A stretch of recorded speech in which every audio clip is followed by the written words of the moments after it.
Hi, everybody. Hello, I'm Ryan. I'm Bethany. And we are Ryan and Bethany Board Game Reviews. And today we're going to be talking about Christmas lights, and this is published by 25th Century Games. Alright, so in this box is a whole bunch of different cards all about Christmas lights.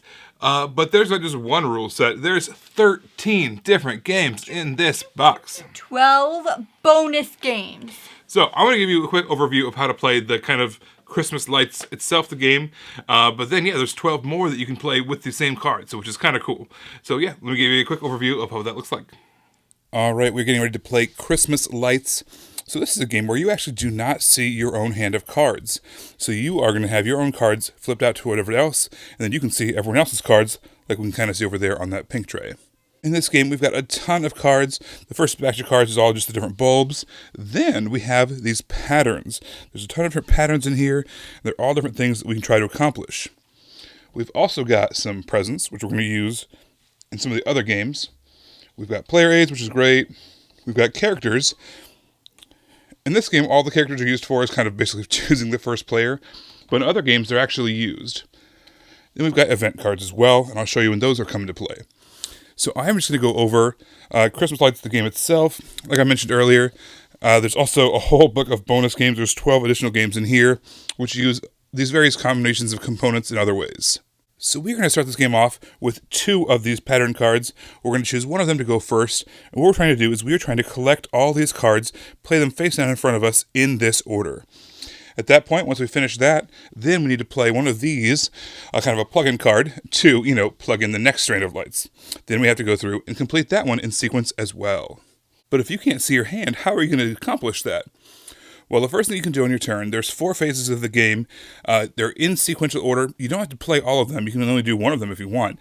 But you can't go backwards. If you've played, phase 3, for instance, you can't go backwards and play phase 1. So in phase 1, you just play cards from your hand that's facing away from you out onto the table in front of you. So in this case, we'd be trying to get that pink one first out on the table. Well, we don't know any of our information yet, so we're going to skip the first phase this time around. The second turn, we get to swap something. We're going to choose another player, we're going to choose one of the cards in their hand, and one of the cards in our hand, and we're going to swap them. So for instance, we have no idea what this card is, and later on we're going to need a blue, so let's take their blue. So let's trade them. They now have that green, we have that blue. Now even though we know what it is, it's still faced away from us, so we have to do a good job of remembering what card is where in our hand. The third phase is called the sale. So what happens in that phase is you can offer one of the cards in your hand to another player. So maybe this card, again, we don't know what it is, but maybe it's a card that they might want. So you can say, you know what, I'm going to give you this card if you answer a question. It has to be a yes or a no question. If the player agrees, then basically you're going to say any question you want as long as it's a yes or no question. Do I have a pink in my hand somewhere? Or is this card a blue? Or whatever it is. Does the shape of one of these 2 cards have a pointy star in it? Or whatever. You can think of whatever questions you want. Be creative with it. So you're going to be able to get some information, and another player might be able to get a card that they were looking for. And the last thing you're going to do on your turn is you're going to draw your hand back up to 5 cards. If you are ever stuck on a certain color of a bulb, and you just can't get one played, like for instance, this pink one that we're trying to start with. We just cannot find any pinks. No one has any pinks. We don't know if we have any in our hand, but we just can't swap with anybody. We can't get the information that we need. What you can do is you can play a broken bulb. So the broken bulb kind of acts like a placeholder. You can place that in front of you, pretend like it's the pink bulb, and then you can move on, because you have to play the cards from left to right. So now we can go on to our green one, and then from there to our blue, onward and onward. However, we cannot finish off that pattern card until we've gone backwards and played a pink over top of that broken bulb. Alright, so we're going to play our cards, the 5 cards, then finish up our pattern, and then we have to figure out how to get one of these plug cards. You finish off that strand by plugging it in, and then you go on to the next card, and you finish it off as well. The first person to finish off the first card, a plug-in card, and then the whole next pattern card is going to win the game. Now, all players are going to get the same amount of turns. So what that means is, if multiple people can win in the same round. Now, what happens when that happens is you need to save back all of your wild bulbs, which I don't think I ever showed you, but there are bulbs that act as a wild. Those are called the bubble bulbs. So if you play one of those, you have to save it back, along with those broken bulbs as well. Because whoever uses the least amount of those wilds or those broken bulbs is going to be the winner in the tiebreaker. And like I mentioned earlier, there is still 12 more games that you can play using these same cards, but that's just what I wanted to do for the base game for Christmas Lights. Oh my gosh, you guys, I just laughed so much in this game. It was just hilarious. I would be playing a card thinking I knew exactly what it was.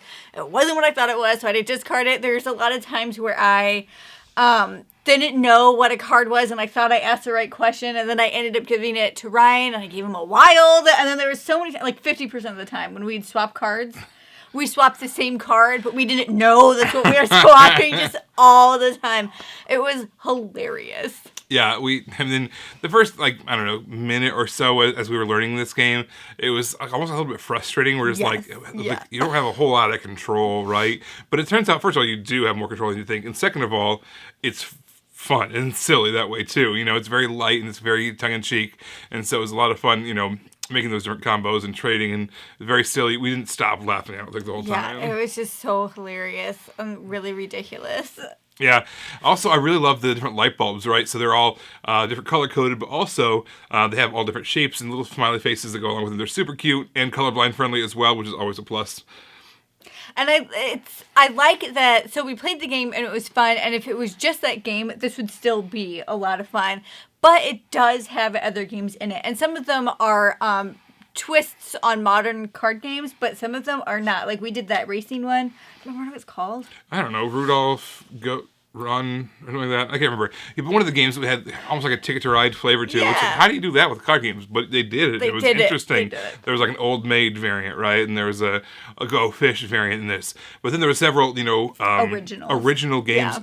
Bonus, in addition to Christmas Lights itself, there's two different games in there that were for solo modes, which, I'm super excited to try. I don't do a whole lot of solo gaming, so I don't even know when I'll be able to. But, we're not reviewing that. We're reviewing Christmas Lights. Yeah, I just thought there was a ton of variety and what they did with just a small amount of cards that they had. Yeah, I mean, every Christmas we're going to be able to bust this out, learn new games, relearn games, play them bring new people in. This is a very family-friendly, very accessible game that just, fits right in with the theme.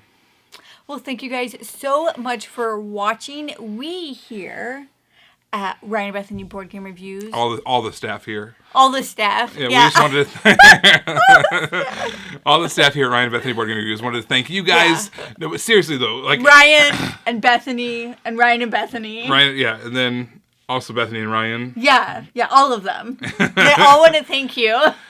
This has been, just a really fun time getting to chat with all you guys, and games has been kind of our shelter. It's been our home lately. It's just been a lot of fun getting to chat with you guys and comment with you guys and get to know some of you so well, and it's just been a lot of fun. You guys are our Christmas present, and we hope that we've been able to provide you guys with some entertainment along the way too. Very much so. Everything. We are very thankful that people are choosing to watch us. We're just two boggles my random mind. people, having fun, playing board games and talking about them. So, this community is amazing, and you guys are amazing. Yeah. Well, we hope that you guys have wonderful festivities planned for yourselves. Well, everybody, we are Ryan and Bethany. You can find us on Facebook. We're Ryan and Bethany Board Game Reviews. You can find us on Instagram. We are Ryan and Bethany. And you can find us on Twitter under Ryan and Bethany 1. You guys, happy holidays, and we will see you next time. Bye. Bye.